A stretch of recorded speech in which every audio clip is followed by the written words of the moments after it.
Yeah, and we've seen, of course, the remnants of the Canadian wildfires here in our area, but looking outside now, it's, again, the only word I can describe it is just hot. Yeah, hot, and it's also very swampy too. Yeah. I mean, this is once you get dew point 70 plus, we call it the air you can wear. Yeah, yeah. And that's going to be the case today and tomorrow.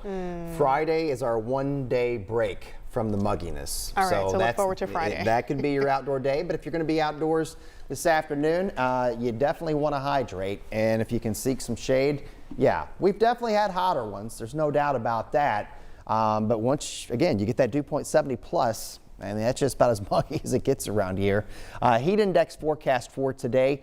Already starting to see some areas in western Indiana flirting with 100 for the feels like temperature. Indians get 7:05 first pitch. I would wear some pretty comfortable clothes if you're heading out. It's half price tickets, by the way.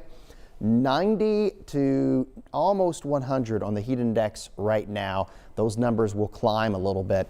Been watching visible satellite clouds bubbling right now, and we should see some pop-up showers, rumbles of thunder.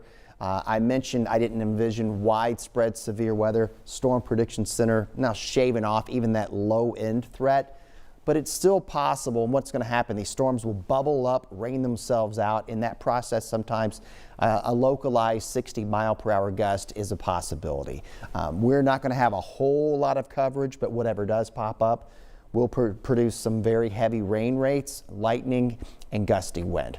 Your forecast for tomorrow, I think we've got a better shot of more numerous downpours and thunderstorms, maybe not necessarily in the morning, but when we get into the afternoon, this little weak front's going to be draped over us, and I think that should be enough to kick more of these off for the afternoon, evening. And again, the air tomorrow is just going to be miserably humid, and that will be the case until we get into Friday. You will notice we'll get more of a northerly push, and that will drop the dew point temperatures into the upper 50s and lower 60s. It will feel so much better.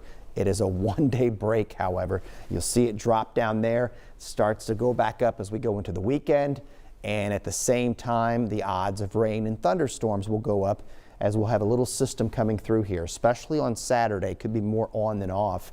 40% chance there on Sunday. And then as we go in the middle part of next week, no extreme heat for us, by the way, but it is certainly going to be extremely humid the next 24 hours until we can get into Friday.